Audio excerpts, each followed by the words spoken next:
Ashley Paggi. It's so nice to have you on the podcast. Welcome. Hi, it's good to be here. Thank you. Absolutely. So I know you are in the lovely Bend, Oregon, which I'm a little jealous of. Your pictures are so gorgeous. Well, we're always jealous of, the grass is greener because sometimes I see the Carolinas and I'm like, oh, it's so beautiful and green and lush, and it's so dry and deserty here. But Ah, well, I love it. I live a little vicariously through your photos sometimes. oh, So can you tell folks a little bit about who you are and what keeps you busy in this big, beautiful world? oh man, it's a busy morning, so I can feel that right now. My name is Ashley Paggi, and I am an artist, illustrator, surface pattern designer, mother, wife, and friend, I hope. um, and yes, I live in Bend, Oregon, and I love it here. I have lived here for about 10 years. I lived in San Francisco Bay Area before I moved here. And what keeps me busy? Well, my two daughters are mostly what keeps me busy. Everything that I do is either because of them or for them, I think. Mhm. They are 7 and 5 right now, and they are finally both in elementary school, which is why I have time during the day to work now. So then when I send them to school, which I'm so thankful for school and teachers and all of that, I am a surface pattern designer. And so I make artwork that companies license and put on their products mostly. So I have 4 fabric collections with a company called Cotton and Steel Fabrics.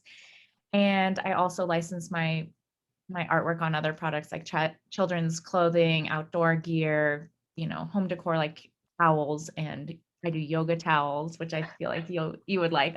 I'll bring one to you for you when we meet up. So exciting. And is the bandana you're wearing, is that your design as well? No, Oh, this is hemlock. ooh, it's so However, cute. I do have bandanas, but sometimes I feel like if I wear my own products, it's like wearing your own band t-shirt to your concert or something. It's like maybe I'm weird, but I do wear my own stuff, but usually not for interviews. That's so funny. I never thought of it that way, but I gave out these Yoke and Abundance mugs at my book launch that say "Together we rise." And in our morning writing group, I'll see everybody using them, and it like fills my heart. But I'm like, I can't use that. That would be weird. I think it's all fine, whatever we want to do. Yeah, exactly. So you also have a background. I mean, you are such an artist to your core. I mean, you're also a photographer, which you didn't mention that. You do photography and you do, I think you just recently did help stage a shoot. Is that right? Yeah, so I'm actually like I'm not a photographer actually. I take photos with my iPhone and I have a camera, but I've taken photography classes. But mostly in my background, working for bigger companies, I have done art direction and yeah, staging and styling and um kind of the planning of photos for bigger companies, and even for my own brand. I do I do a couple photo shoots a year, usually for my own brand, and I'm very involved in the process of art direction for them so that I can tell a really meaningful story through photos. Mm. That's where the photography comes in. So yeah, thanks Ah, for reminding me about that. yeah, no, that's such an interesting thing because I think that folks forget, like when we think photography, I think we forget how important it is to tell the story with our photography. And I love your attention to that. Do you like to tell a story with your art, with your surface pattern design as well? Yes, I think as artists, a lot of times we really strive for a signature style, and I think that my signature style comes directly from like where I live. And like I like kind of like I was saying earlier, I think of the South and the East Coast as these lush, beautiful green environments that are probably just so wonderful for art creation and inspiration for that. But I live in a very different environment. So my art usually stems from something that's a little bit more gritty. It's a little bit, we still have beautiful florals here, but they tend to be a little harsher. They have bigger thorns. They're a little bit more hardy because we have, cold, dry winters and really hot, dry summers. And so in order to survive in this climate, they just inherently have a little bit more of a grit to them. And so that's kind of what I'm thinking about when I'm using my skills to make my patterns or my artwork. How can I portray this area that is so unique? And then I've also, as I've been making my artwork over the last few years, have thought a lot about, because florals are, inherently a little bit more on the feminine side. And I think that we think of femininity as something that's just so fertile and lush and like just soft and, this certain way. But in my own experience, femininity is grit, and it is strength, and it is resilience and all of these things. So I don't know. I think about that when I'm making my artwork too, and how I relate to that in a different way. You just reminded me of in Hindu mythology, there's Kali Ma. Are you familiar with that Hindu goddess? Okay. No, but I can already tell I can probably relate to her. Well, she's like that fierce mama energy, like it's not what we, I think, traditionally go to in our mind here in the US of like divine feminine energy. It's like that like that big, like she's blue, she's like bright blue, and she's angry, and she's like what comes out when you need to like fiercely protect. And I don't know, just that bringing in the more of the grit kind of, it just sparked the Kali Ma image for me. Ooh, now I can't wait to read about her. She's awesome. Yeah. Have you always wanted to be an artist? I think I always have. I haven't always entertained it because of different limiting beliefs that I wouldn't say that I don't know if I was raised with them, but I definitely had them growing up. I'm an Enneagram 6. And so I like the stability and, safety nets and all of those kinds of things are really inherent in my core. And so I think I never really thought that I could be an artist and maintain a sense of stability in my life. But I'm finding that that's not true. And I'm so excited about that. But I've always been creative. I always, I was always the kid making collages out of my magazines, and there was not an inch of my wall growing up that wasn't covered with, inspiration. And I always thrived in the art classes more than anything. So if you didn't necessarily always believe that you could be an artist, did you go immediately into a creative field out of college, or did you take a more roundabout route? I definitely went into a creative field. So during college, I started out, I think, as a psychology major, and then I went into liberal studies because I thought I wanted to be an elementary school teacher. And then I spent a semester volunteering in an elementary school classroom, and I realized, oh man, this is crazy. And then finally, roundabout, I discovered graphic design. And so it was like this light bulb moment where I was like, oh, this is how I can be creative, and also it seems like a little bit more stable than being like a studio artist, which is how I allowed myself to go into creativity. So then I graduated college, and I pretty quickly started working for Pottery Barn Creative Services, which I look back and I'm like, that was one of the least creative jobs that I had, because they have such strict brand standards, and I was working on their catalog, and I got to be surrounded by it. But in a huge corporation like that, you get your hand on this tiny little piece of what you're going to do, and you do it over and over and over and over. And And so while I think that job opened up a lot of doors for me, it was definitely not my most creative work, but it was right out of college, and I feel really lucky to have had that. Yeah. So what took you more into the studio side? Like, how did you get there? I'm kind of curious. I'm really curious about like what were the limiting beliefs and how do you feel like you were able to either overcome them or work with them to get to where you are now? Yeah. Um, so I did the graphic design and production design and all of that kind of thing for probably 10 to 12 years of my career. I ended up working for a weather app, and I worked with a bunch of meteorologists, and I was their marketing gal, creating their marketing materials. And then I worked for a university here in Oregon when we first moved to Oregon, as their marketing graphic designer. Again, still really strict brand standards, and pretty much giving up any creative juices that I had to create beautiful things for them, but on their terms. And so then my husband and I decided it was time to have a family. And it took us 2 years to get pregnant with our first child. And that was a really hard time for Yeah. me and for him and just our whole family, because they knew how much we wanted it. And I get a little teary, even it's 7 years ago, but it was still.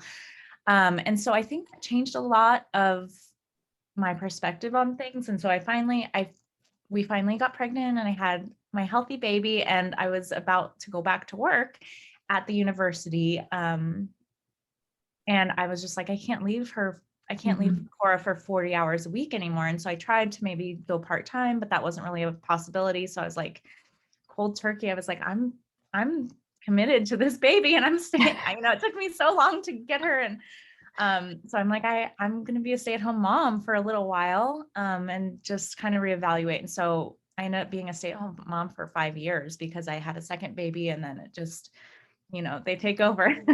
Mm. And so then as I, financially and mentally, I was really ready to get back to a career and to doing things for myself again. And I just had this pit in my stomach. I was like, I do not want to go back and work for people, for other companies again. I really wanted something of my own and something that expressed my own creativity, but I also wanted the flexibility to be with my kids. And so I was just like searching. I was like, maybe I'll be a ski instructor. Maybe maybe I will like you get a degree that I can mentor people with infertility. Maybe I can do all these different things. And it was kind of out of the blue that I found my current mentor, Bonnie Christine, our current mentor. And I took her class, and she just really opened up all these possibilities to me that I didn't know. Even though I'd been in the graphic design world for so long, I had no clue about art licensing. I had no clue about surface pattern design. I had no clue about all these things. And from there, I was so primed to just pour my heart and soul into something that was for me for once. And so I just took off running with it. And that was 2 years ago. So I am just honestly, we're so lucky to be in the mastermind with Bonnie and Christine that we're in, and I'm getting a little teary eyed as will happen sometime. I'm a hugger, so I'm like, we're like a little virtual hug. I am so blown away with your work as is, and then I don't even think I realized until this moment that you've only been doing that for 2 years. I mean, how have you been able to build what you've built in 2 years? Like, that's incredible. Well, so I feel like it's not fair to say 2 years, because like the whole last story that I just told you about, like working for these bigger companies. And even though that wasn't my passion project, it wasn't lighting my soul on fire like I am right now. I got so much out of these jobs that I had. I got discipline. I got the ability to follow a project through from start to finish. I got, layout design skills. I got photography, art direction skills that helped me to turn that around and help me build my own story. So, while I've actually been working towards my specific goal for this amount of time, I feel like there's no way I could have just started this 2 years ago without any background or any of my life experiences. You know what I mean? So yeah, I do. it's like 2 years of intense work towards this, but everything else I think in our lives leads us to moments of breakthrough, right? Yeah. Yeah. You and I were texting. I was telling you about how I had an somewhat unexpected bathroom remodel. It was one of those, like, if you give a mouse a cookie type of things where you realize that you have a big leak in the toilet and that the floor needs to be ripped up. And then, oh my gosh, if we're going to rip up the floor, that really ugly cabinet sink unit needs to go. And then it just spirals from there. You're like, well, if we're doing that, we might as well go ahead and do the tile and change the fixtures and all that good stuff. And so you and I were texting about how good often comes from the unexpected and sometimes the not so good. And I don't know that you're necessarily calling your experiences before not great, but my past experience, yeah. In some of them, I would come home crying from work sometimes because I just felt this pressure that I didn't really love, and just I was always a person that would come home from work and not try to think about work. Like I was like, leave it at work, don't bring it home. I don't have any desire to do this outside of my cubicle walls. And now I'm like, every moment of my day, I'm thinking about my work, and it in a good way, in like an inspired way. So yeah. And when there's tears, it's because you really, really care about what's happening. Yeah, there's always going to be tears. There's always going to be tears. There's always tears. If you're meaning there's tears every day. Tears and coffee, the constants in life. Yeah. Oh, I like that. Maybe I should copyright. Yeah. But also I think something else, through COVID, I had to be home. I had to be in these walls, and I had to make something beautiful out of that experience. And I think that incubation period of COVID really helped me to just focus on my art and focus inward and not be having FOMO of like, I'm missing out of going to all these different things. It was like, I have what's right in front of me in this house, and I could focus. So that's a positive out of a negative, kind of like the yeah. I'm also really curious about, that fear that we have as creatives. Like, it's really only been, I'd say, in the last 5 years that I've allowed myself to say, oh yeah, I'm a creative, I'm an artist, like really owning that title. It seems so scary to say, oh, I'm an artist, because I think traditionally I'd always think, oh, well, a true artist is like Degas or Renoir or Picasso, like somebody who's got stuff in a museum. That's an artist. And I'm owning that my creativity is art, and therefore I am an artist. And I think that we as in people who desire to be creatives and have that fear, that those limiting beliefs of, oh, I can't make that I don't know. It was pounded into me that I needed to get a responsible job in a lot of different ways. I wanted to be an actress. That's what I really wanted to be when I was younger. And I was always, yeah. And it was always pounded into me like, well, have a backup career, Alisha, have a backup career. You better get real comfortable waiting tables, like that type of situation. And so it was pounded into me that if I wanted it, if I desired it, it wasn't realistic. It wasn't responsible.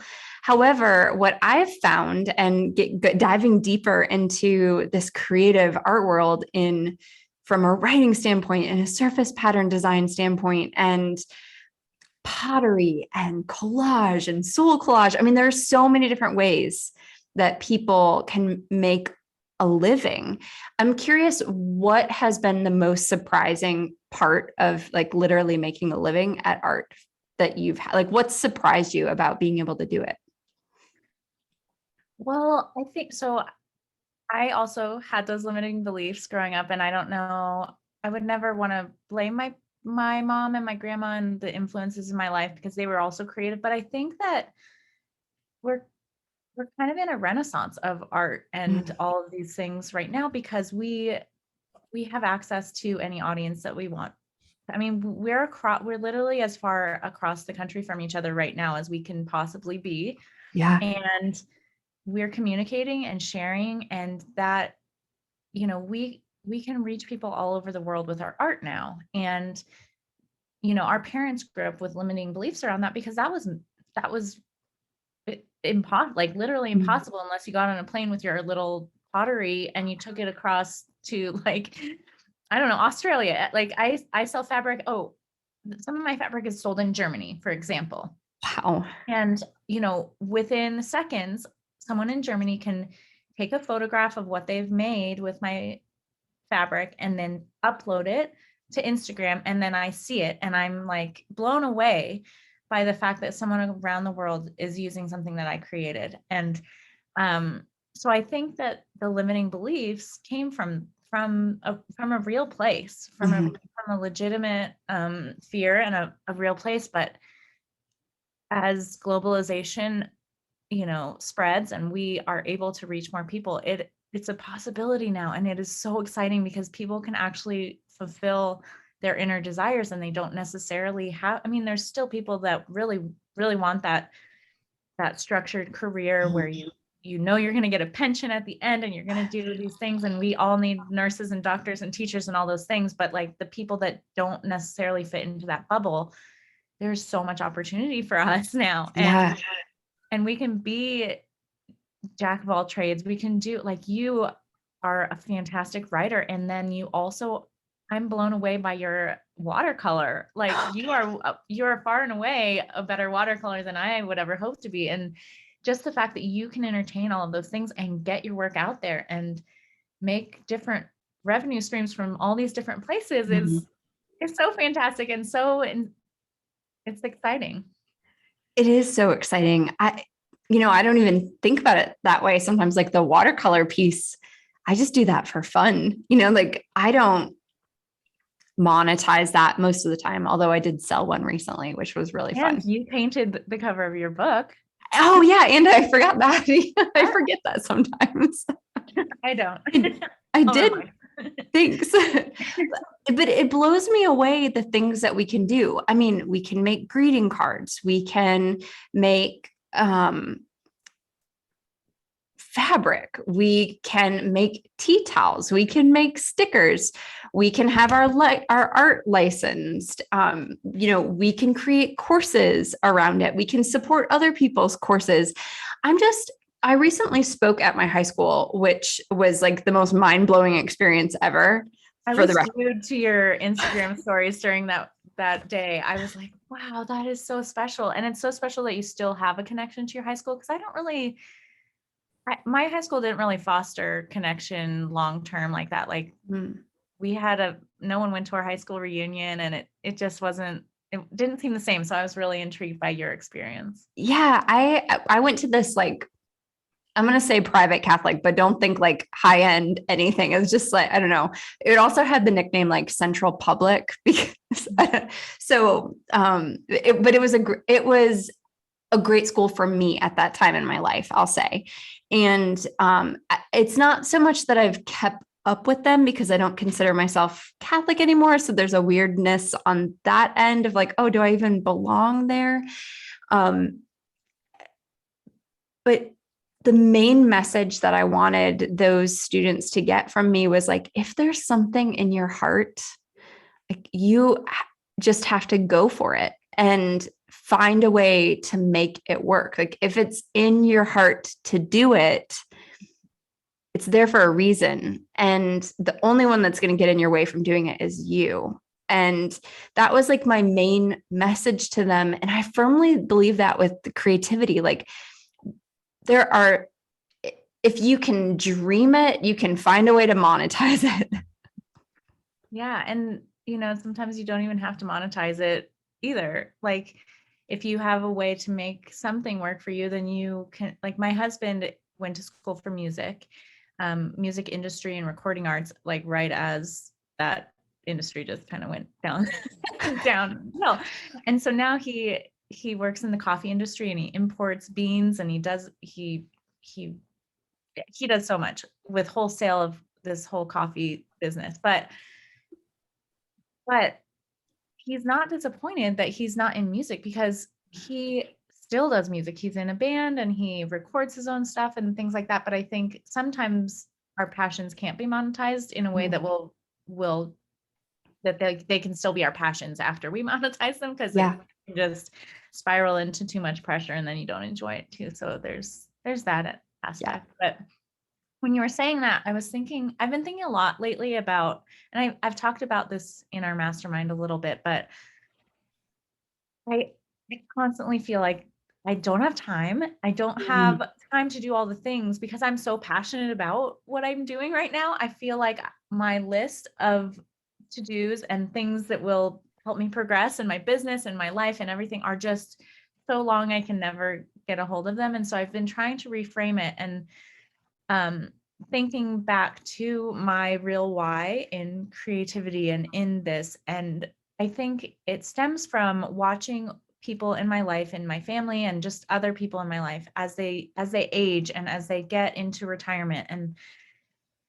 And to a certain point, I have a lot of people in my life that I've witnessed just kind of stall out and stagnate and, not really have a passion anymore. And then they have like 30 years of their lives where they're going through the motions and just kind of in this gray world. Right. And so I've started to really, my why is to be creative until I'm not on this planet anymore. And so to me, that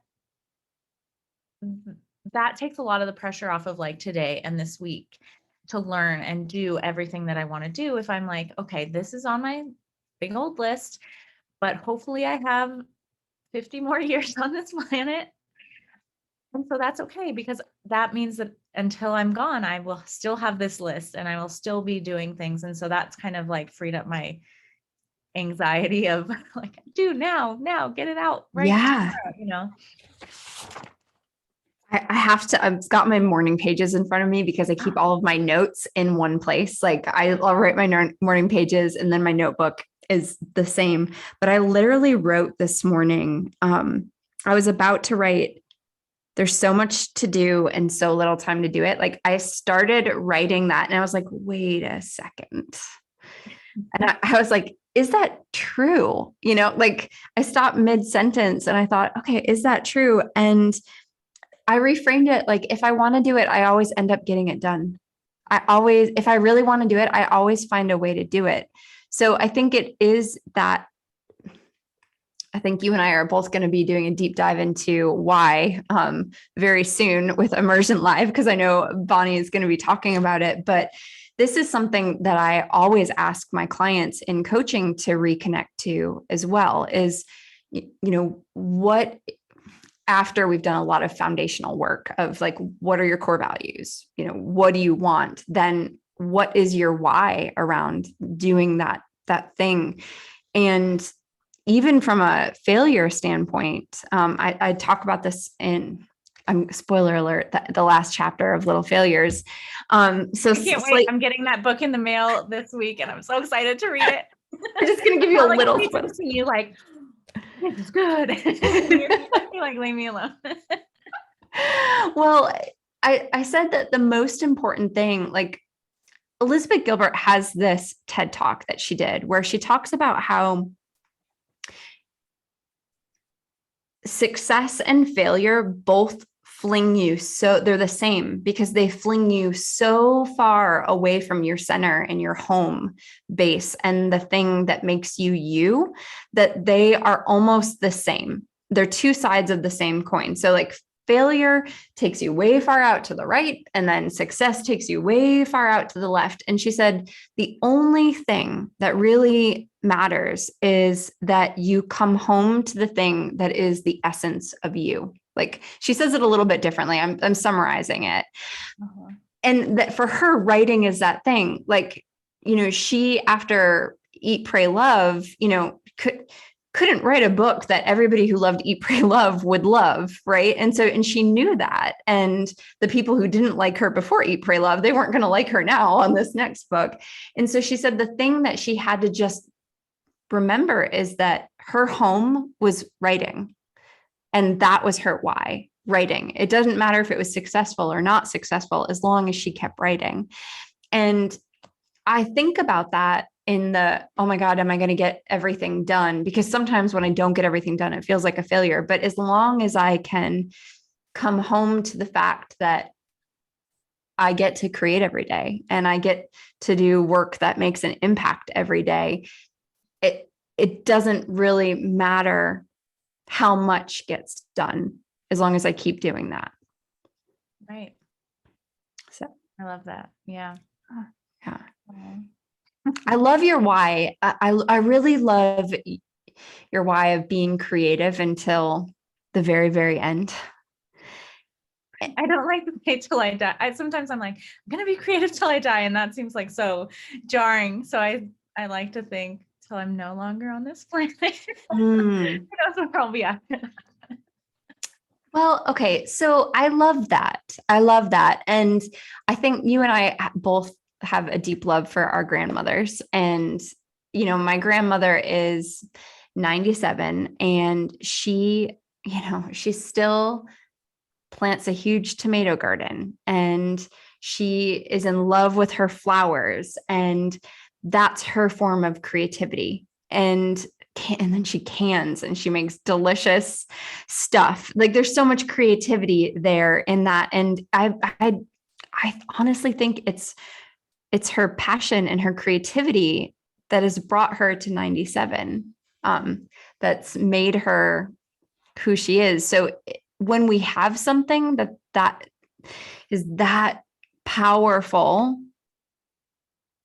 you know, it keeps us going.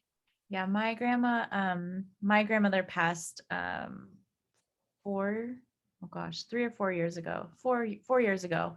And she was a knitter and she made quilts. And I literally have 2 daughters, and she made me a stocking, my mom a stocking, everyone in our family had a stocking until when we were growing up. And so she made my first daughter, a stocking.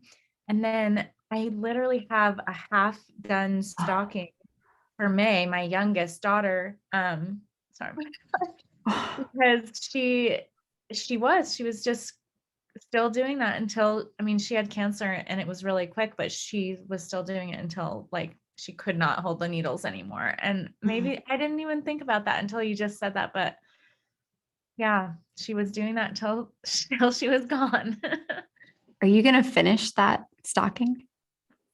No. Mm-mm. You're going to leave it just as it is?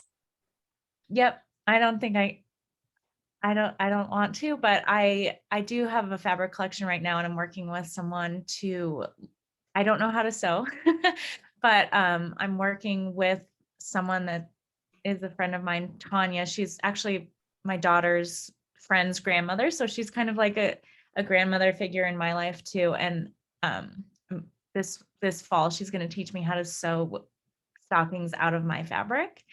So that kind of feels like that connection, like honoring my grandma by learning how to do this for the next generations of our family. Oh my God. I love that. Yeah. Thank you so much for sharing that story with us. Well, thanks for bringing it out of me. I don't even think I've really told my husband that that's the plan. So stockings are just such a special thing. They're a really big deal in our family around Christmas time. And while mine are not handmade like that, they were the place for the small gifts, but sometimes it was those small gifts that were first of all, the most fun and the most meaningful. And we'd always do the stockings last, and I love that, because stockings are my absolute favorite and we always do them first, but maybe we should start doing last because they are the best. they have the little things. And now, I even hate to admit this, but I fill my own stocking now because I'm the mom. And if I don't do it for myself, then no one will. So I sit there and I put like little things in there for myself, like makeup or a mug or little things like that, so that I have my stocking. Oh, I love it. I love that. Hopefully you fill it with all the little fun things that you really want. I do. There's a perk to doing your own stocking. Well, I think you can't rely on, like, I think it would be really easy for me to be like telling my husband, like, please fill my stocking for me and do this and do this. But that's not his moment of joy. It's mine. And so I think we can't rely on other people we can rely on other people, but like, if there's something that's really important to us that we know we need, we can do those things for ourselves, Yeah, absolutely. Okay. So I have a couple, like, they're going to seem very random given the conversation we just had, but I have some random questions for you. They're not entirely random, but you'll get where I'm going with this. I'm scared. Okay. I'm really curious. What are your studio must-haves when you're creating? So you'd think that they would be art, like, Not supplies, but I think I need a comfortable chair. Like, I have a studio art space with a group of women now, and they all, like, one of the things that they would probably say is that I have the funniest chair because they all brought in office chairs, and it's a very officey type environment, but I have a big, like, fluffy green wingback chair in there because I need a comfortable chair and I need to sit Indian style when I do it. crisscross applesauce. Crisscross applesauce. Oh, it's so hard to break. I know. From when you're a kid. Anyway, so I need to sit crisscross, and like, I really need comfort. So I need like coffee, and I need like nice lighting. I cannot have fluorescent lighting. I need to either have like a fireplace or like a lamp. Yeah, because the art that I make is pretty simple in terms of the supplies that I use, because I mostly use pencil and the pen, and then I put it in the computer. So I have my computer. But yeah, it's all about the environment of art making. Agreed. So part of me asking this is very selfish because I am creating a studio space for myself. So it's super selfish question, but I thought everybody else would really enjoy it too. I do need these Micron pens. Oh, I love Micron pens. Are they Micron or Uni? I always get it confused. Uni pen. These. Ooh, we'll have to drop a link to those in the show notes. That's like the only art supply, but yeah. Oh, I'm so excited. You're making a studio. Is it in your house? Yes, it's going to be in my house. It's going to be like a filming studio / creative space. And I was actually looking at one of our other masterminders, some of her wallpaper that might be an interesting addition to that room. So I was getting really excited. Kind of nerding out a little.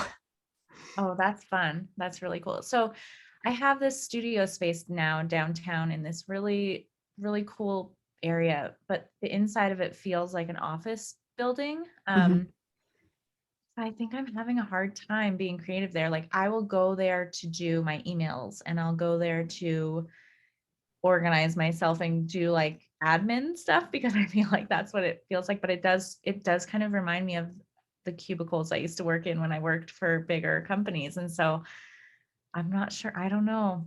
You don't know.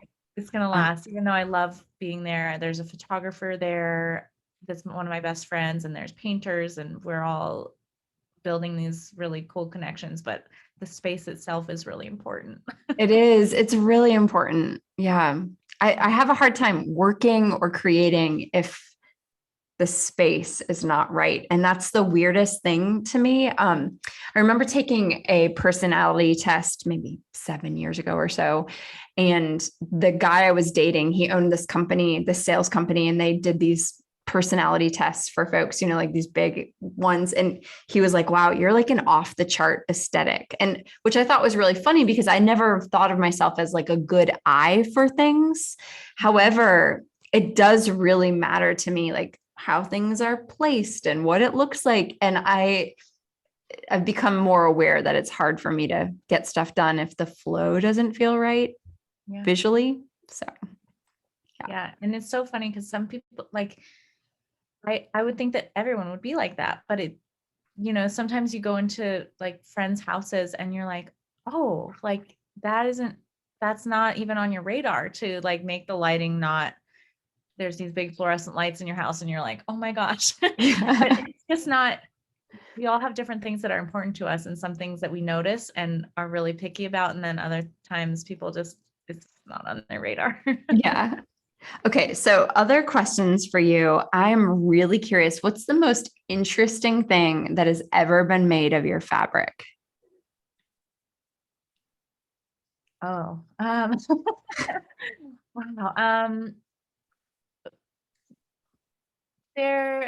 One lady made a guitar strap out of it, which is kind of cool. And so my husband, we're gonna make another one soon because he has a few guitars, but he has, it's not in here. But yeah, a guitar strap, a dog leash for my dog. Interesting. There's a lot of quilts and bags. A lot of people make like backpacks or like toiletry bags with the fabric. I don't know about like interesting. Maybe I'll have to give a challenge to my audience and say, whoever can make the most interesting thing out of the fabric, then you can have a bolt of it or something. Well, it's so funny. I never would have thought I never would have thought to make a guitar strap. That's so cool. Yeah, I had them made for my father-in-law, who's a musician, and my husband for Christmas last year. Oh, neat. Okay. So is there anything else you would like to share with Yoke and Abundance listeners today? I don't think so. Okay. I'm better with like pointed questions, but that's how a lot of people are, but I always like to ask just in case. All right. And then the last question I have for you is, how do you live a life of abundance? I think a life of abundance, it's not, oh shoot, sorry, I'm getting a call. Okay. A life of abundance. That's interesting because I do like simple pleasures. I think I'm not super extravagant. I like really just like well-made things, fewer of them. I think like, for instance, we have a trailer, a vintage trailer that is so basic. It doesn't have a bathroom. It's from the 1950s, but it aesthetically is like the cutest thing I've ever seen. And it feels like a part of our family. We work on it together. And just the fact that I'm at a place in my life that I can have this trailer and we can go out and we can use it to camp in, and it itself is not this abundant RV with satellite TV, and like we've gone camping with other friends that have these really extravagant campers, and for me, I would never trade ours for anything because it has value to us in the history that it has. I feel like because it was renovated and brought back to life, and I just think there's so much value that isn't monetary. It's this historic value and this just cozy value that is unique to our family. And so I think a life of abundance is just really intentionality behind things that you do. And I mean, I would love to travel more. I think that would be an abundant life. And I think now that our kids are older and COVID is kind of more under our belt, I think that is something that we'll be doing more of, but I don't know. I love that. I love that so much. Question. I have one follow-up question, which I don't normally do. However, I'm curious if the camper has a name. Yeah. What's its name? Her name is Midge. Oh, I love that. It's like a, 1950s name, I think. So Yeah. cute. Well, Ashley Paggi, thank you so much for being on the show today. Thanks for having me. I am really excited to hug you in a month. I can't wait.